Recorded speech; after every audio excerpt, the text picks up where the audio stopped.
bir kasb halol izlab yuradigan yigit bor ekan. Ma'ruzamiz yanada qiziq bo'lishi uchun payg'ambar sallallohu alayhi vasallamning sunnatlaridan bittasi shu. Da'vat qilayotganlarda bir qissani aytib qo'yar ekanlar. U yigit bir boy insonni qo'yini boqar ekan. Kasb shu. Kelishilgan 5 dirham. 5 dirham evaziga qo'yini boqib berar ekan. Bir qancha muddat boqibdi. Qo'ylari soni ko'payibdi. Kunlar kelib, haligi qo'y egasi boy aytibdiki, tezda qo'ylarimni sot, pulni jamla. Men shaharga tushishim kerak. Boshqa bir ish qilaman. Haligi podachi qo'ylarni sotib, yaxshi pulga sotib, egasiga topshiribdi. Mana shuncha qo'ydi, shunchaga sotdim, mana puli desa, haligi boy inson haligi to'plangan puldan bir bo'lagini, mana bu senga. Rahmat, baraka top. Taqvoli yigit ekansan, halol kasbli inson ekansan. Sani deb qo'ylarimga baraka kirib ketdi. Yaxshi bir foyda qildim. Bu mendan senga evaz. Men endi sen bilan ko'rishmayman deb bersa, haligi yigit aytibdiki, uzr, men sizni pulingizni ola olmayman debdi. Nega ola olmaysan desa, chunki siz bilan biz 5 dirhamga kelishganmiz. 5 dirhamni berdingiz haqqimni. Bundan ortig'i menga halol emas endi. Shunda birdan haligi boy inson qotib qoptida, qo'lini ochib duo qilib, "Ya Rob, buni topgan 5 dirhamiga barakot ber. Halol kasb deb mana bergan narsamni olmadi" deb duo qilib ketibdi. Endi yigit yana yashash kerak, yana kasb qilish kerak. Boshqa bir ovulga, qishloqqa boribdi.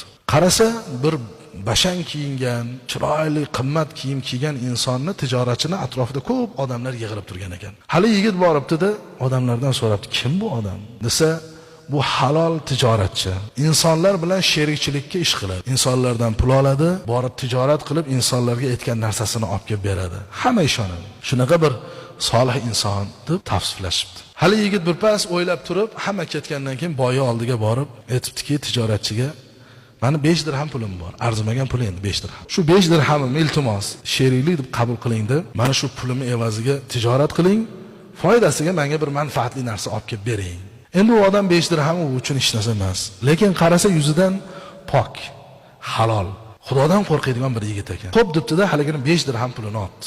Tijorat bilan safarga chiqib, tijorat qilibdi, insonlardan olgan sherikchilik pullariga ular so'ragan narsalarni olibdi.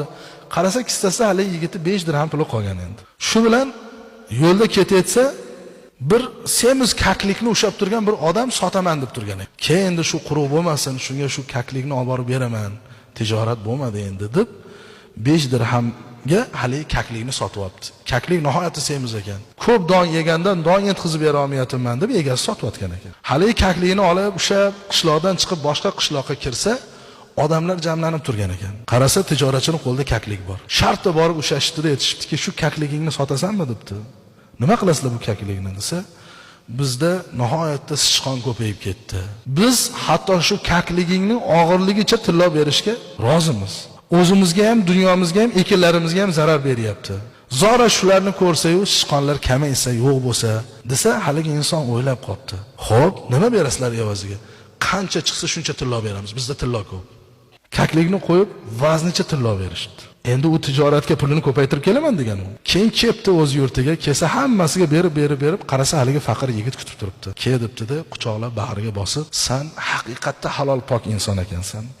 Alloh taolo seni 5 dirhamingni 5 kilo tillaga almashtirdi. Qanday qilib? Sen uchun bir kaklik oldim. Yo'ldan chiqib kakligingni 5 kilo tillaga alishtirishdi. Mana bu seni haqqingda 5 kilo tilla bergan ekan." Qarang, qizlar, halollik, kasbda halollik, haromdan uzoq bo'lishlik tijoratimizga baraka bersa beradiki, ziyon bermaydi. Yo moddiy oshishi mumkin, yoki ma'naviy oshishi mumkin. Baribir halol bo'lgan inson yutqizmaydi, xorizor bo'lmaydi. Harom bo'lgan insonni bugun rizqida e'tiborsiz bo'lib, haromdan ko'paytirayotgan inson dunyosi ko'payib ketayotgan bo'lishi mumkin. Uyi ko'payib ketayotgan bo'lishi mumkin, mashinasi ko'payib ketayotgan bo'lishi mumkin. Lekin bir kun albatta u birovning haqqi bo'lgani uchun xalqimizning tilida aytganda teshib chiqadi.